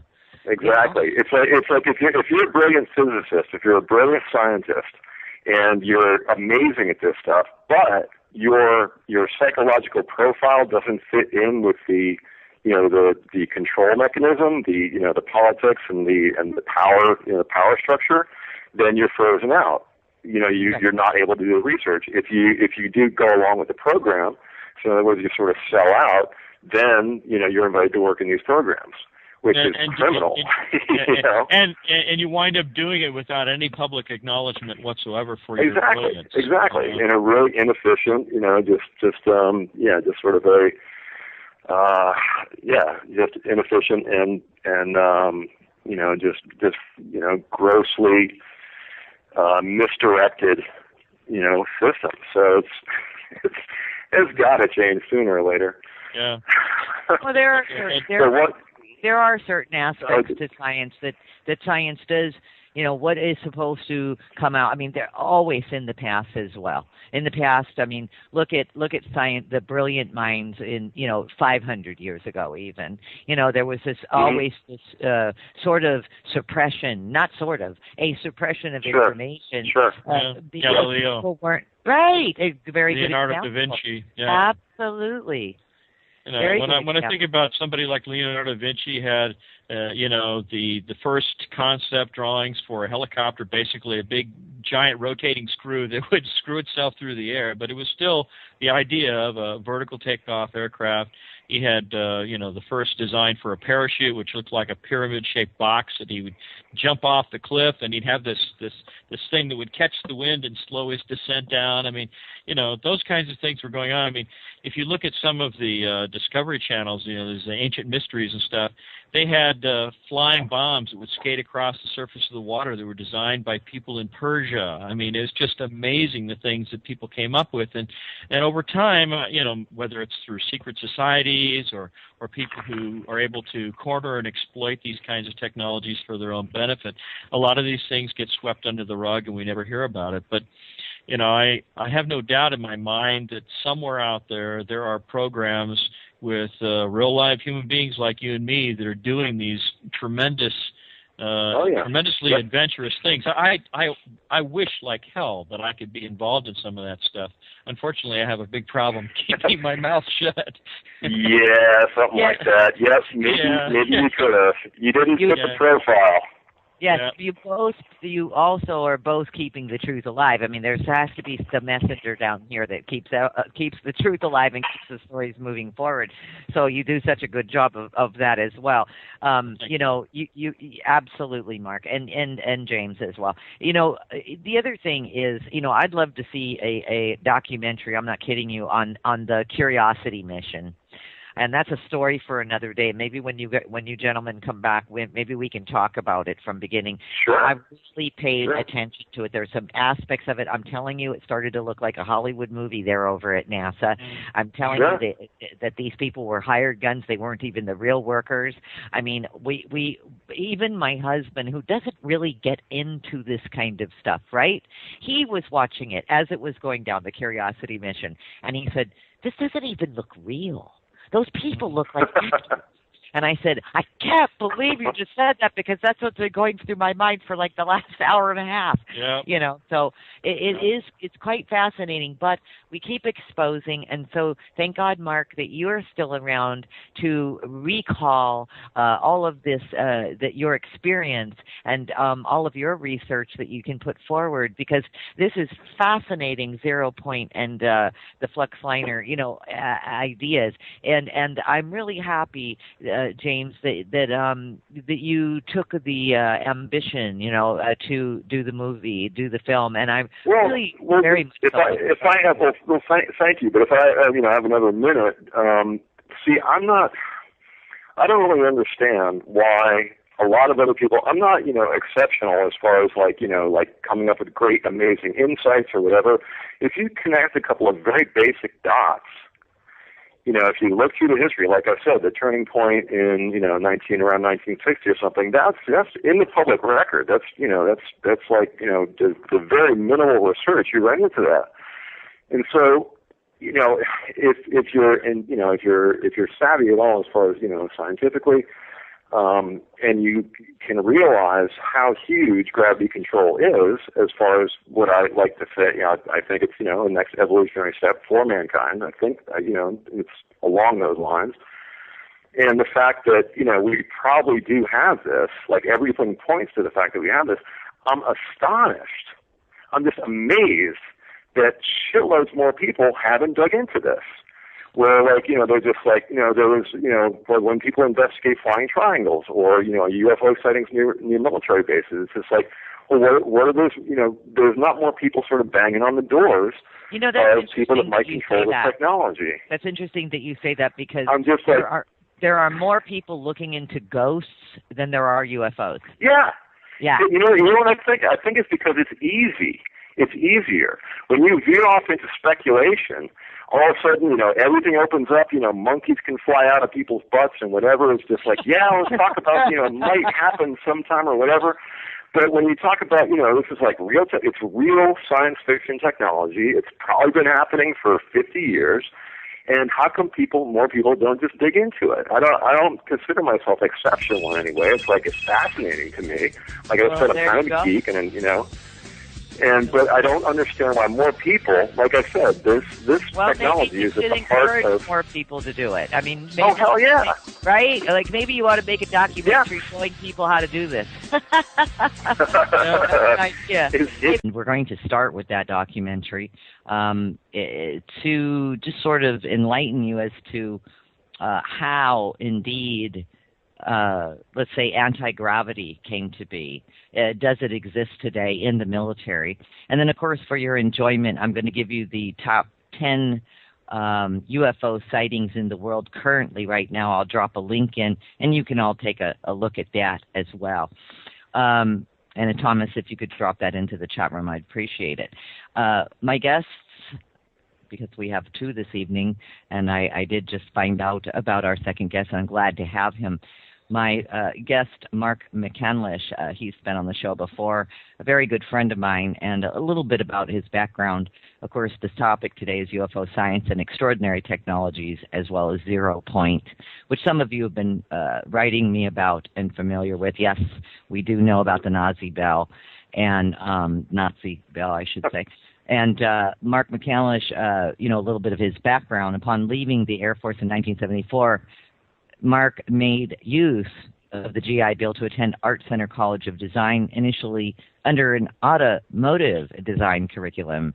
He later switched to an illustration major when it became clear that the influx of Japanese imports and its impact on our economy was going to reduce the possibility of being hired at GM. His work is on his website if you want to take a look at it. I have a lot of his work as well, his illustrations. One of my favorites is called Tomcats by Mark McCandlish, and if you want to take a look at that particular illustration, Mark did that way back in 1991, and it's still just cutting edge as far as I'm concerned. Go ahead and go to The Truth Denied, look at the schedule page, and you'll find it. Well, the other gentleman who's going to be joining us this evening as well is a gentleman by the name of James Allen, and the documentary or the film that Mark is in is called 0 Point, and it is the story of Mark McCandlish and the Flux Liner. And there is a photo of this as well if you want to take a look at The Truth Denied. And you want to take a look at Mark's website. It's markmccandlish.com. And we'll get some other information about the film as well when the gentlemen come on and discuss this. I think it'll be a great conversation. If you have any questions for us, good evening to the chat room. Go ahead and put them in the chat room. Our producer will be happy to pick up those questions for you. Mark, welcome to the show, and thank you so much. It's always an honor to have you on. Hi, Roxy. Thank you. I'm delighted to be back. Thanks. And James, first time meeting you. Welcome to the show as well. Thanks. Cool to be here. Thank you. So why don't we just jump right into it while we do have James with us for the first hour, Mark, and then we'll use the second hour maybe to take some questions or continue the conversation. But, can we talk a little bit about how this 0 Point story came to be, or how you met James? And let's start there. Well, I think it probably started with a message I got from James on, I think it was either Facebook or LinkedIn. And, I think it was LinkedIn, yeah. Yeah. And he just expressed an interest in the story and wondered if anyone had ever made a film project out of it. And I had that's not necessarily accurate. Okay, well, let's hear the way you remember it then. Yeah, I want to hear the way you remember it. Okay, all right. I'm sorry, but what I think I was just talking to you about. I wanted to get your feedback on that other movie, the sort of regular narrative sort of Hollywood movie about the test pilot, and the sort of Top Gun at Area 51 kind of story. We were sort of bouncing that back and forth. Listening to The Truth Denied, I'm Roxy, and of course. My guest this evening, fabulous Mark McCandlish, and we're also going to be joined by documentary filmmaker James Allen as well.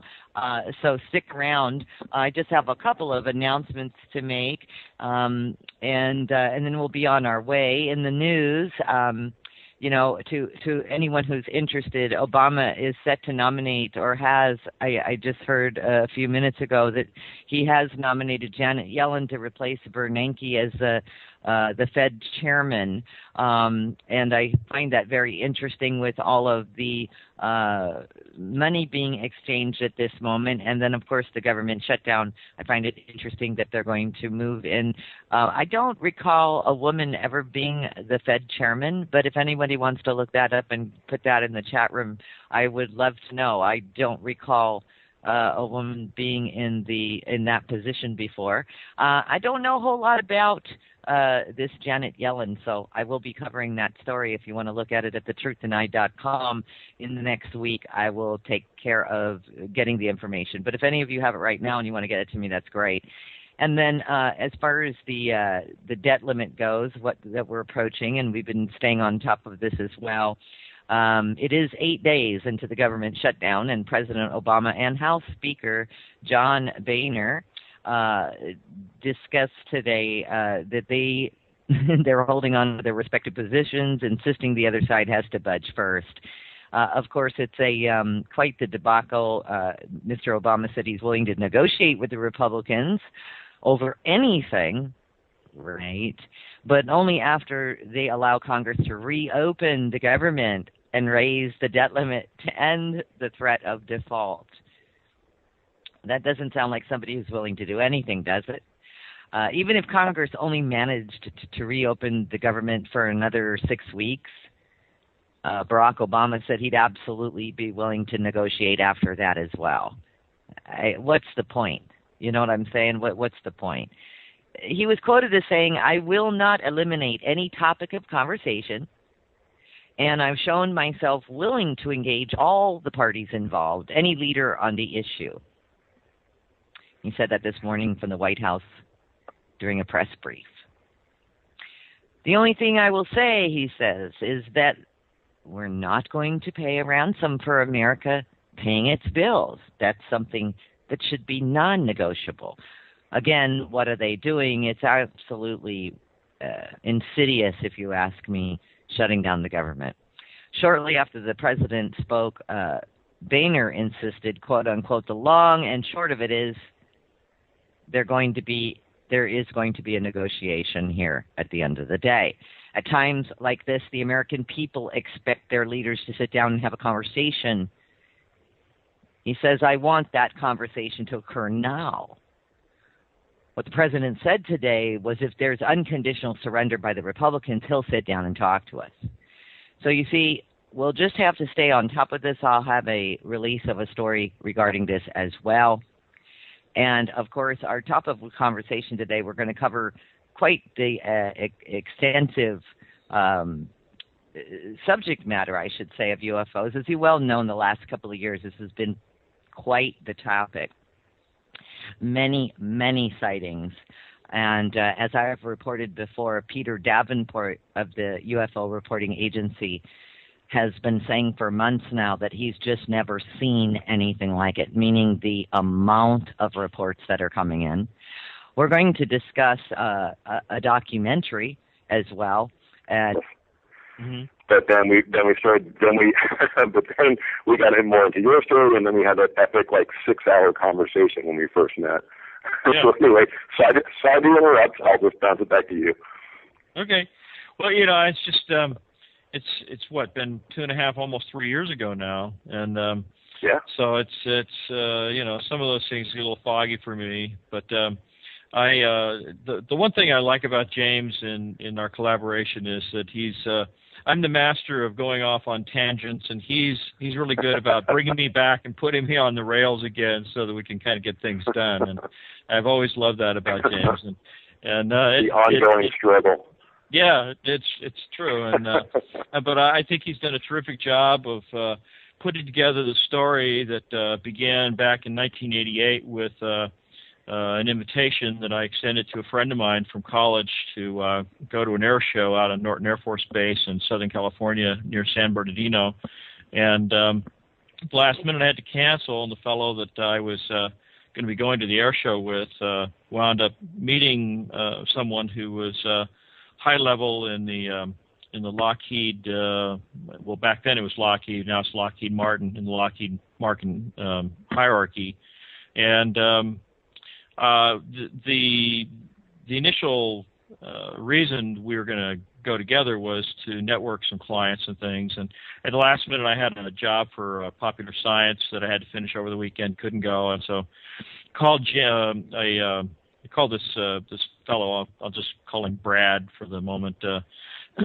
Called him the following week, and he just didn't sound the same. It was something different, and he indicated that he'd seen some things that he thought he probably wasn't supposed to, and when we got together later and discussed it a little bit more thoroughly, he indicated that he'd seen a number of classified aircraft in a kind of an exhibit at the show. He didn't specify up at Skunk Works at Air Force Plant 42 in Palmdale, but I found out later that that's actually where it had occurred. That he and a group of other people, including Alan Cranston and the late Congressman George E. Brown Jr., had all jumped onto a military transport, a passenger plane, and flown up to Air Force Plant 42 from Norton, and walked into the big hangar there at Skunk Works and saw these different aircraft, including what Brad described as 3 flying saucers at one end of the hangar that were sort of unveiled about halfway through the little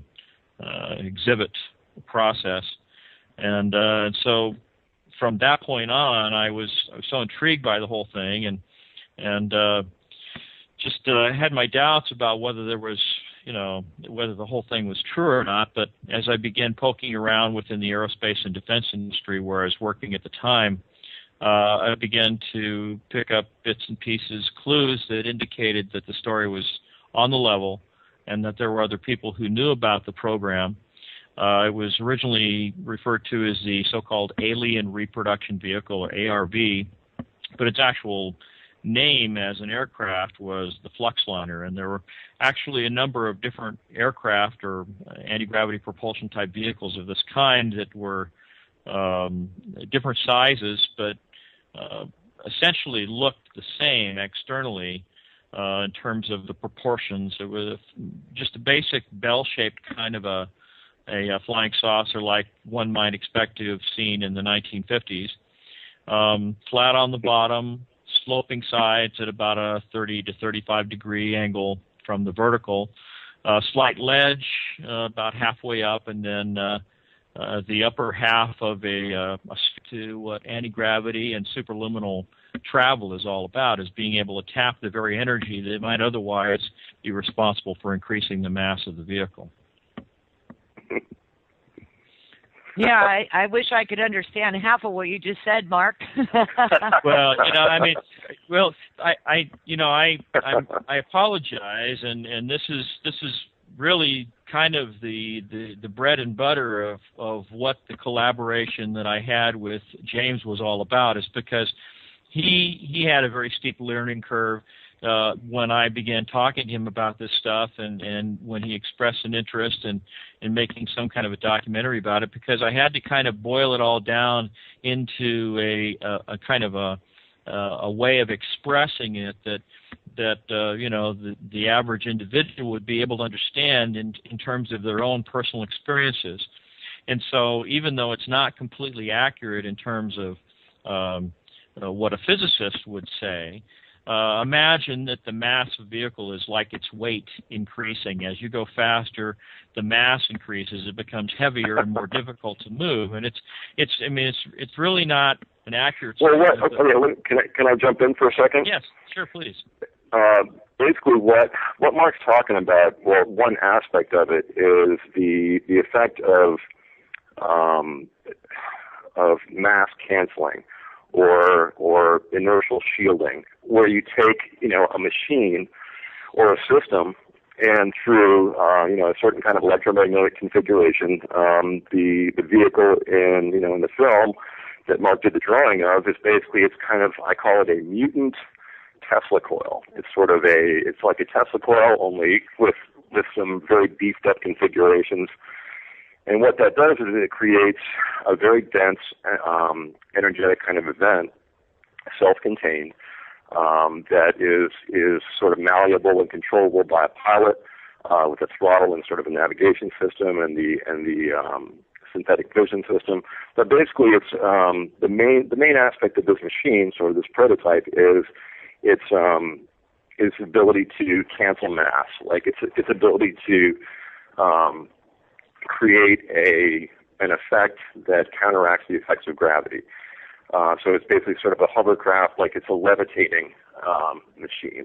Mm-hmm. And when you combine that with inertial shielding, in other words, when you don't have, when you have the effect of, not having mass, so there's no inertia, so there's no sense of acceleration or, the usual effects of, turning steep, hard corners at G-force, stuff like that. Well, basically, you have a machine that can travel at, from what one scientist called at arbitrarily high speeds. In other words, it's not constrained by the speed of light limitation, and basically creates a bubble of space-time that can move at whatever speed through space, because it's not a chunk of matter going through space. It's sort of it's a engineered chunk of space-time itself. Yeah. I don't know if that makes anything clearer, but may I ask? I have read both sides of the argument. Some say that 0-point energy, let's say, is an intrinsic and unavoidable part of quantum physics. So, and then there are arguments that 0-point energy is an intrinsic and unavoidable part of quantum physics. I would be on that side of the fence, yes. Mm-hmm.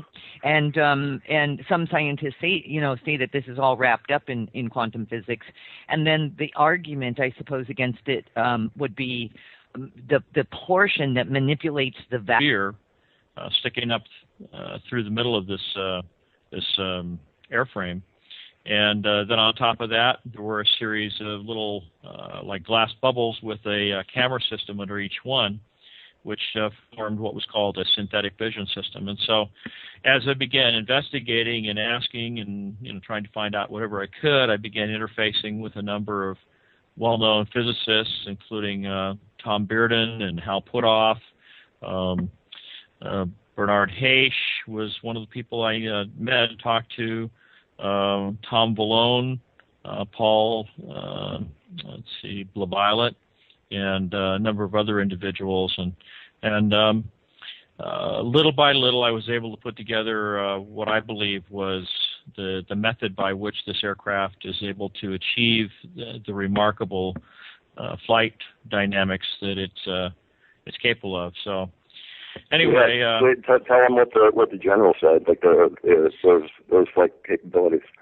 Well, the general that gave the presentation on the ARVs said that they were capable of light speed or better, which is an astounding statement when you look at everything that Einstein ever said about it's simply being impossible to achieve any kind of a velocity that would even contemplate going anywhere near the speed of light.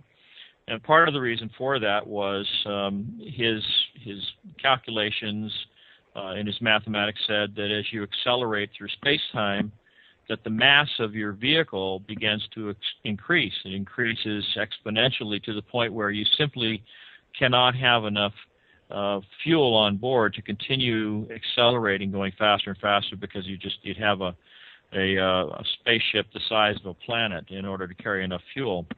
And so the real trick to the whole process was finding out that there's an energy form in the fabric of space-time itself called, the technical term is quantum zero-point fluctuations of the vacuum, but the shorthand term that is used in physics is zero-point energy. And it turns out that a number of physicists, including Hal Puthoff, have published a number of peer-reviewed papers in some of the physics journals that establish mathematically that zero-point energy is the energy form that's actually responsible for this increase in mass. That imagine that it's a kind of energy that's evenly distributed through the fabric of space-time, and then as you travel through space-time, your craft and the atomic structure of the craft is absorbing this energy, and as it does so, it increases the mass. and you get down to the atomic level, it really seems as though what's happening is that the subatomic particles that make up the atoms of the vehicle are absorbing the energy, and the electrons are spinning faster and faster, and they create this effect of mass. It's an effect that's variable and reversible. That is to say that when you slow down and come to a stop, that all that mass that you've accumulated by accelerating is dissipated back out into the universe. And so it became clear that if there's an energy in the environment that is responsible for this effect of increased mass, if you could find a way to tap that energy, literally using what's available in the environment, like solar power in a way, that you could use that energy to do work, and instead of increasing the mass of the vehicle, it would actually be used to propel it faster and faster without an increase in the mass. And so that's really the secret